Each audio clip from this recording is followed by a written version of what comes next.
वर्ग 7 के छात्र एवं छात्राओं, आज हम लोग इतिहास को पढ़ेंगे। इतिहास में हम लोग आज पहला पाठ शुरू करेंगे।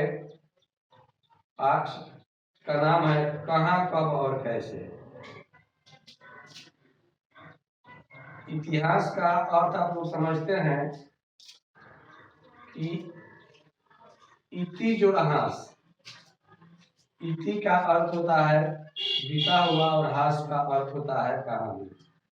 तो बीती हुई कहानी को बताना इतिहास कहलाता है। तो कहाँ, कब और कैसे, पहले किस तरह से लोग रहते थे, उसके बारे में किस तरह से रह रहे थे, और आज हम लोग कैसे रह रहे हैं, उसी के बारे में इतिहास में बताई जाती है। आपने कक्षा 6 में हर्षवर्धन के शासन काल तक पढ़ा था। अब हम इस कक्षा में हर्षवर्धन के शासन काल के बाद के समय को समझने का प्रयास करेंगे। आप देखेंगे कि हर्ष के पहले के भारत और बाद के भारत में कौन कौन से परिवर्तन हैं। समय के साथ साथ हमारे समाज में अनेक परिवर्तन होते रहते हैं। ये परिवर्तन कभी शब्दों में, कभी शब्दों के अर्थ, कभी स्थानों के नाम, कभी भौगोलिक सीमाओं एवं जीवन शैली के संदर्भ में होते रहते हैं। समय के साथ व्यक्तियों के खान पान, वेशभूषा, पहनावा, रीति रिवाज आदि में परिवर्तन होते रहते हैं। आप अपने ही देश के किसी दूसरे राज्य में जाएंगे तो वहां के खान पान, पहनावा आदि में अंतर देखने को मिलेगा।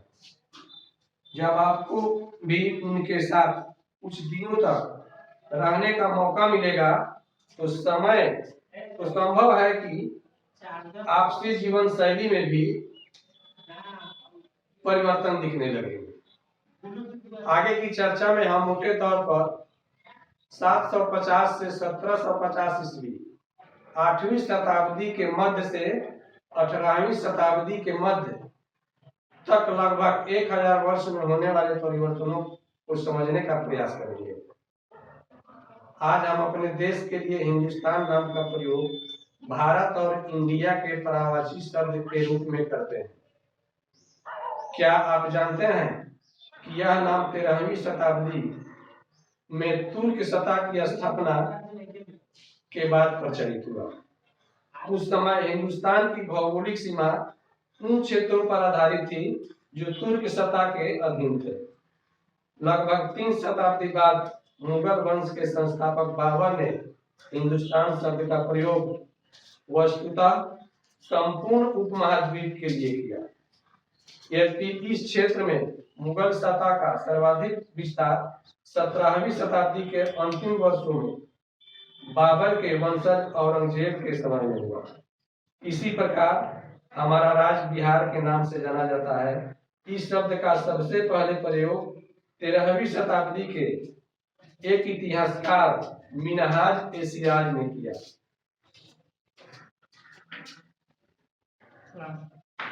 बौद्ध बिहारों की इस भूमि को आज अर्ज ए बिहार का नाम दिया और मुगल काल में अकबर ने इसे प्रांत के रूप में गठित किया। मध्ययुगीन भारत का आर्थिक जीवन मुख्यतः कृषि पर आधारित था। कृषि के साथ साथ छोटे स्तर पर भी अन्य आर्थिक गतिविधियों के संकेत मिलते हैं। इनसे वाणिज्य, व्यापार और शहरी जीवन की रफ्तार धीरे धीरे बढ़ने लगी। इसमें विज्ञान तथा प्रौद्योगिकी के विकास की भूमिका महत्वपूर्ण थी। उत्पादन के क्षेत्र में आय तकनीकी परिवर्तन के फलस्वरूप नगरों की विकास एवं उनकी संख्या में वृद्धि हो रही थी।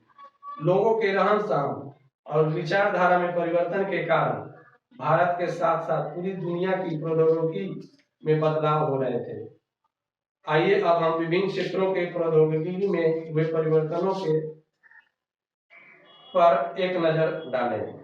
जैसा कि आप जानते हैं कि प्राचीन समय से ही खेती लोगों की आय का प्रमुख साधन रहा।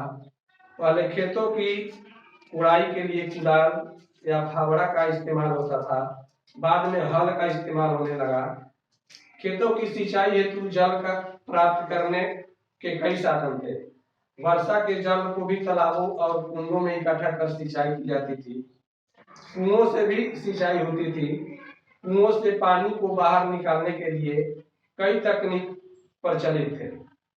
पानी को बाहर निकालने के लिए अर्घट या घटी यंत्र का इस्तेमाल प्राचीन समय से ही होता था।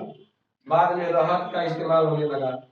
रहत में जंजीर लगी होती थी जो पानी को गहराई से निकाल पाना संभव बनाती है। वहीं दांतेदार पहिए इसे पशु शक्ति के उपयोग और जंजीर की गति का ठीक तरह से नियंत्रित करने में सक्षम बनाते हैं। आज भी कई गांवों में कहीं कहीं सिंचाई के लिए रहत का प्रयोग आप आसानी से देख सकते हैं। प्राचीन भारत में वस्त्र उद्योग के क्षेत्र में धागों की कताई के लिए केवल हाथ से चलने वाले पहिए और तकली का प्रयोग होता था।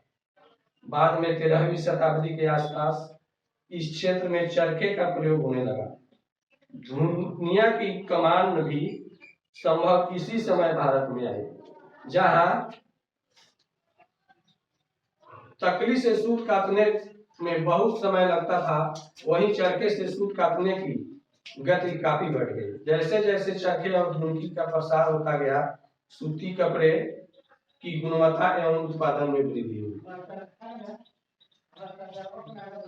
13वीं शताब्दी के आसपास विज्ञान के क्षेत्र में समुद्री जहाजों पर चुंबकीय कुतुबनुमा यानी दिशा सूचक यंत्र का प्रयोग हुआ। इस नवीन आविष्कार का समुद्री व्यापार पर अच्छा प्रभाव पड़ा और समुद्र में यात्रा करने में सुविधा हुई। दूसरा प्रमुख आविष्कार था समय सूचक उपकरणों का प्रयोग। 14वीं शताब्दी में सुल्तान फिरोज शाह ने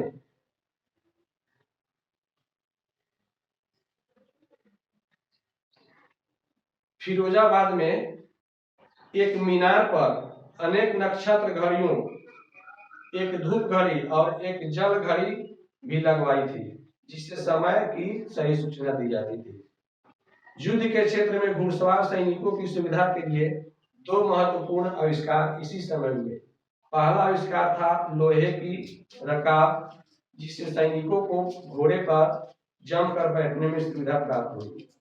इसके उपयोग से युद्ध क्षेत्र में आक्रमण का तरीका और अधिक कारगर हो गया। दूसरा आविष्कार था लोहे के नाल, जो घोड़े के खूर में लगाई जाती थी। नाल लगाने के दो लाभ थे। पहला, इससे नरम जमीन पर घोड़े के पैर को अच्छी पकड़ प्राप्त होती थी और दूसरा, खुरदरे कठोर धरातल पर खूर सुरक्षित रहते थे। भारत में इन दोनों आविष्कारों का प्रचलन 9वीं शताब्दी के बाद से हुई, जिसके फलस्वरूप युद्ध नीति में काफी परिवर्तन हुए, परंतु इसका व्यापक प्रयोग तुर्कों के आगमन के बाद ही संभव हुआ। अब लोग अपने में बदलाव के साथ साथ यहाँ की रीति रिवाज, पहनावा और पकवान लेकर भी आए। इनके प्रमुख पकवानों में बिरयानी, कोरमा, फिरनी आदि प्रमुख थे। कालांतर में ऐसे ही नए प्रभाव तुर्क, अफगान और मुगल भारत में लेकर आए। अरबों का प्रभाव भारत के सीमावर्ती एवं तटीय क्षेत्रों तक सीमित रहा। इस संपर्क से ज्ञान, विज्ञान और वैचारिक स्तर पर सीमित आदान प्रदान हुआ। कालांतर में तुर्क, अफगान, ईरानी और मुगलों ने इस देश में प्रवेश किया और भारत में अस्थायी राज्यों की स्थापना की। इनके आने से सामाजिक, संस्कृति और बौद्धिक जीवन में ज्यादा व्यापक एवं दूरगामी प्रभाव पड़े। इनसे हमारी भाषा, रहन सहन, पोशाक, रीति रिवाज आदि प्रभावित हुए और उनमें एक मिली जुली परंपरा का विकास हुआ, इससे जिसे हम गंगा यमुना संस्कृति कहते हैं। इसके बारे में विस्तृत रूप से आप आगे की इकाई में पढ़ेंगे। और इसके बाद में गंगा जमुनी संस्कृति की झलक को हम कल आप लोगों को बताएंगे।